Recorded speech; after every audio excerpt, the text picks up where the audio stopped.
नमस्कार। आज का विषय है तिल के लड्डू।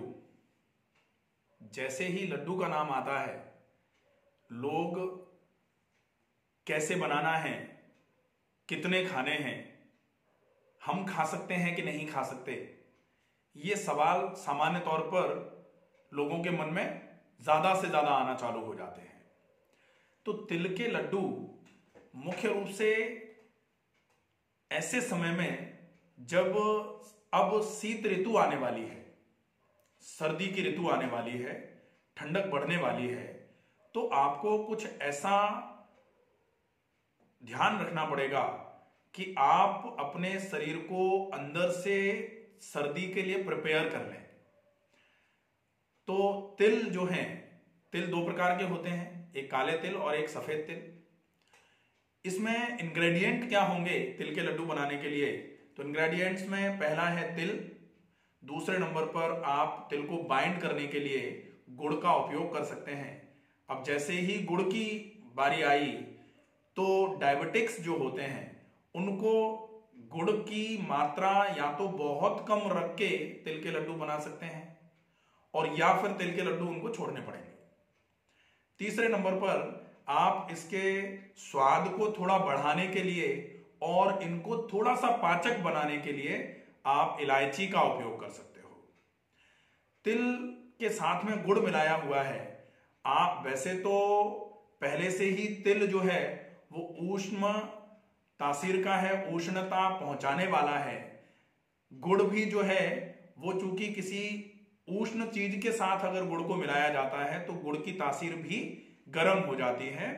और साथ में आप सौंठ मिला दें, सौंठ मिलाते हो तो सौंठ उद्दीपित होती है।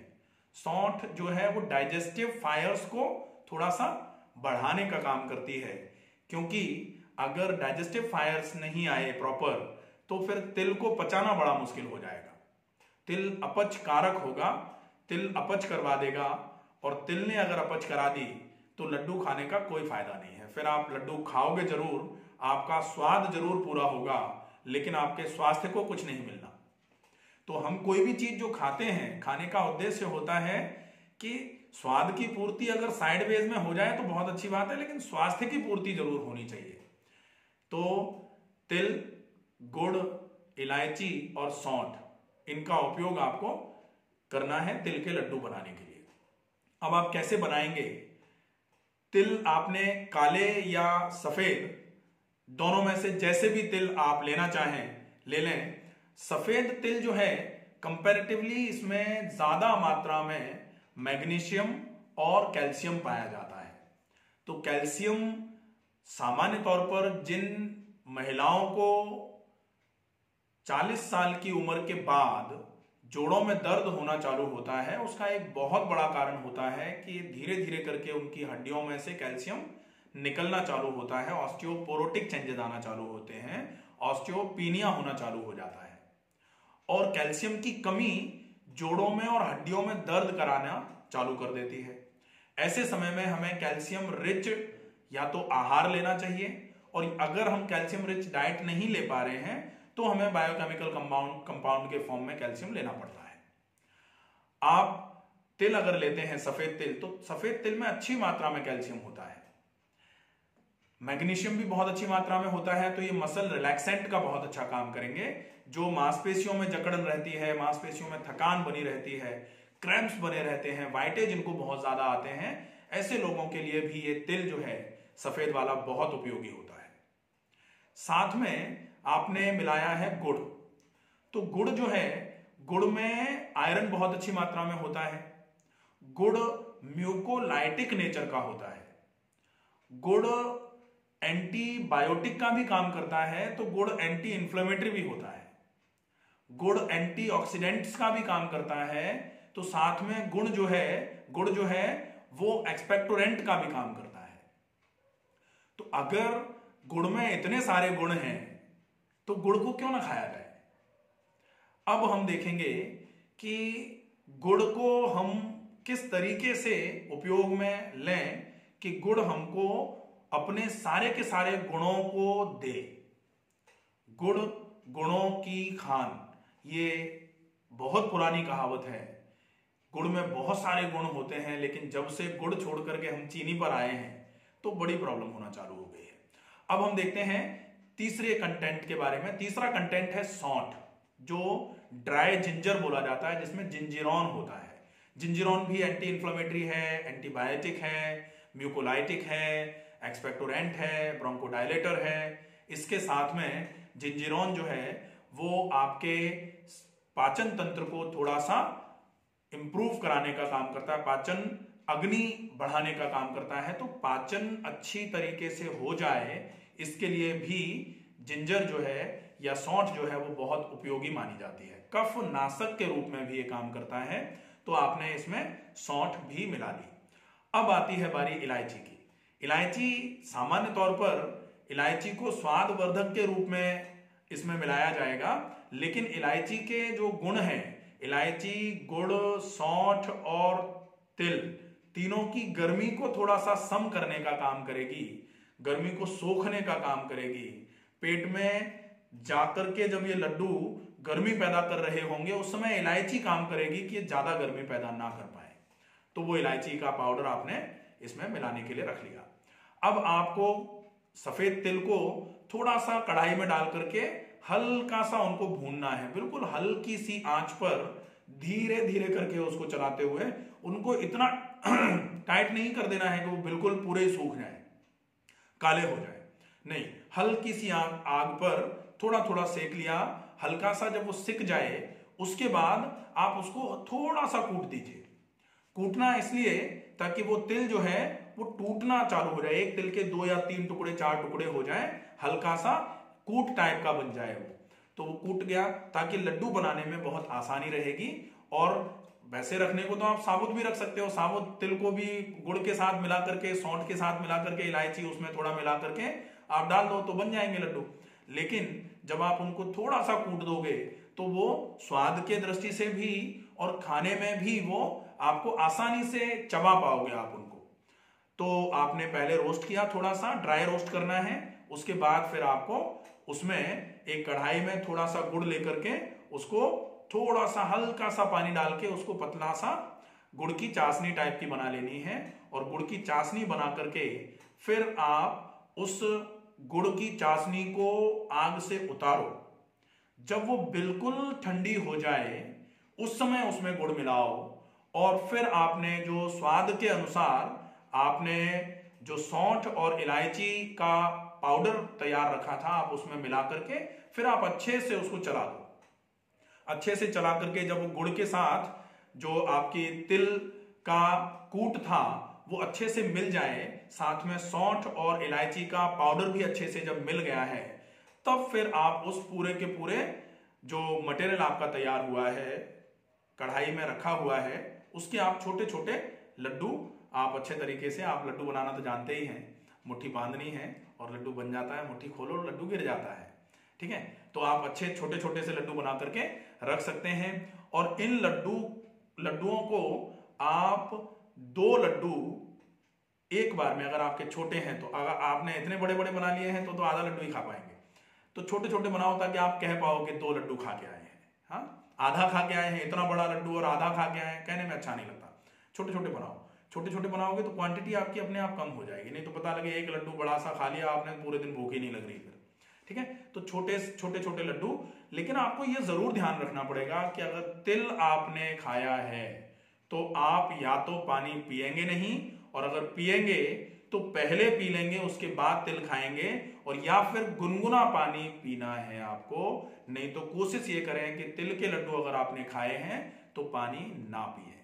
ठीक है, आप अगर चाहें तो दूध हल्दी वाला तिल के लड्डू के साथ ले सकते हैं।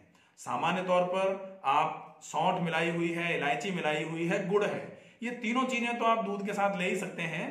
तिल का गुड़ के साथ कॉम्बिनेशन थोड़ा सा भारी हो जाता है, लेकिन चूंकि आपने इलायची तिल के लड्डुओं में मिलाई हुई है इसलिए हल्दी मिलाया हुआ दूध गुनगुना सा आप 2 लड्डुओं के साथ ले सकते हैं। यह आपके लिए पौष्टिक पुष्टिवर्धक माना जाएगा। अब आप इन लड्डुओं को खाएंगे कब? जब आपकी मर्जी आए तब खाइए। ज्यादा अच्छा रहेगा आप सवेरे सवेरे खा लें। जो आप व्यायाम करने के बाद फ्री होते हैं तो व्यायाम के बाद मधुर रस का उपयोग करना होता है। तो आप इन लड्डुओं को इतना चबा के खाओ कि रस के रूप में आपके आंतों में पहुंचे, आमाशय में पहुंचे, आहार नाल से नीचे की तरफ उतरे। तो आप व्यायाम के बाद खा सकते हैं। या फिर आप इनको रात को जब दूध पीते हैं, अगर आपको दूध अलाउड है तो, जिनको बहुत एसिडिटी होती है उनको दूध नहीं पीना चाहिए। जिनको बहुत एसिडिटी होती है उनको तो फिर तिल के लड्डू भी नहीं खाने चाहिए, क्योंकि तिल बहुत अपचकारक है, बहुत भयंकर अपच करवाता है। और जिनको एसिडिटी या पेट में भारीपन या फिर खट्टी डकारें ऊपर की तरफ आना, ऐसी कोई भी समस्या है तो फिर तिल को अवॉइड करना ही पड़ेगा। बाकी ये लड्डू किन किन रोगों में फायदेमंद होंगे? जिनको जोड़ों में दर्द रहता है, जिनको मांसपेशियों में दर्द रहता है, जिनको बार बार पिंडलियों में दर्द बना रहता है, जिनको बार बार बाइटें आते रहते हैं, जिनके शरीर में कैल्शियम और मैग्नीशियम की बहुत कमी है, जिनको बहुत कमजोरी रहती है, ऐसे लोग तिल, गुड़, सौंठ और इलायची के बने हुए लड्डू खा करके अपने स्वास्थ्य को मजबूत कर सकते हैं। और ये खाए कब जाएंगे, इसका एक विशेष समय होता है। आप जैसे संक्रांति 13-14 जनवरी को मनाई जाती है, तो आप संक्रांति के लगभग 15 दिन पहले या महीने भर पहले से चालू करके आप संक्रांति के 1 महीने बाद तक तिल का उपयोग कर सकते हैं। ये आपके लिए बहुत उपयोगी रहेगा, क्योंकि शीत ऋतु आने वाली है। शीत ऋतु आने वाली है तो पूरी शीत ऋतु में भी अगर आप तिल के लड्डू का उपयोग करते हैं तो भी कोई बहुत ज्यादा समस्या नहीं होगी। लेकिन जैसे ही मार्च आएगा, मार्च के बाद अगर आपने तिल का लड्डू खाया है और आपको अगर अपच या एसिडिटी की प्रॉब्लम है, तो फिर वो तिल आपको नुकसान करना चालू कर देगा। फिर आपको तिल को, जैसे आजकल बताया जा रहा है कि आप सफेद तिल जो है वो सलाद पे डाल के खा लो, हाँ, तो वो खा तो लो, लेकिन उसको पचाने का वो गर्मी नहीं करे। आपके शरीर में अगर ज्यादा गर्मी नहीं है तो खा लो, लेकिन अगर आपको पहले से एसिडिटी रहती है, आपके पहले से ही अगर खाना ऊपर की तरफ आना चालू हो जाता है, GERD की प्रॉब्लम है, आपका गैस्ट्रिक कंटेंट जो है वो गले तक आता है, अगर ऐसी कोई भी समस्या है तो फिर आपको तिल को नहीं खाना होगा। ठीक है, आशा है ये वीडियो आपको समझ में आया होगा। तिल के लड्डू किस तरीके से बनाने हैं, किस तरीके से उनका उपयोग करना है और क्या क्या तिल के लड्डुओं का फायदा होता है। अगर ये वीडियो आपको ऐसा लगे कि ये जानकारी बाकी लोगों तक पहुंचेगी तो उनका भला होगा, तो परहित सरस धर्म नहीं भाई का संकल्प जो लिया है, दूसरों का हित करने से बड़ा कोई धर्म नहीं है, ये जो है ये बात अगर आपको समझ में आ जाती है तो निश्चित ही आप कहीं ना कहीं, आप जब देते हैं तो कोई आपको देगा जरूर। ऐसा नहीं है कि आपने अगर किसी को कुछ दान दिया या आपने अगर किसी को कोई वरदान दिया तो आपको कोई देने वाला नहीं है, आप देते रहो। एक कहावत है कि एक सज्जन थे, उनको जब भी वो कोई चीज किसी को देते थे तो उनकी आंखें नीचे हो जाती थी। तो ये बोला गया कि आपने ये चीज कहां से सीखी है कि जब जब आप किसी को कुछ भी देते हो तो आपकी आंखें क्यों झुक जाती हैं? तो उन्होंने बोला कि देनहार कोई और है,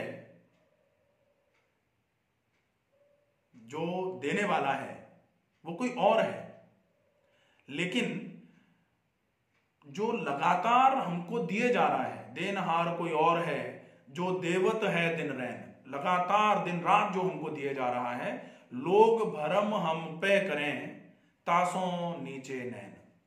तो अगर आप किसी को कुछ भी देते हैं, चाहे वो ज्ञान हो, चाहे वो अर्थ हो, अर्थ का मतलब मुद्रा हो, चाहे आप किसी को आप सलाह ही बेशक दे दें लेकिन बिना मांगी हुई सलाह नहीं, या फिर आप किसी की सहायता उस समय कर दें जिस समय उसको सहायता की आवश्यकता है, तो निश्चित ही ये मान लीजिए ये आपके धर्म में जुड़ेगा। और अगर आपने इसको परहित सरस धर्म नहीं भाई, दूसरे का हित करने से बड़ा और कोई धर्म नहीं है, इसीलिए ये श्लोक बहुत पुराने समय में बोला गया है।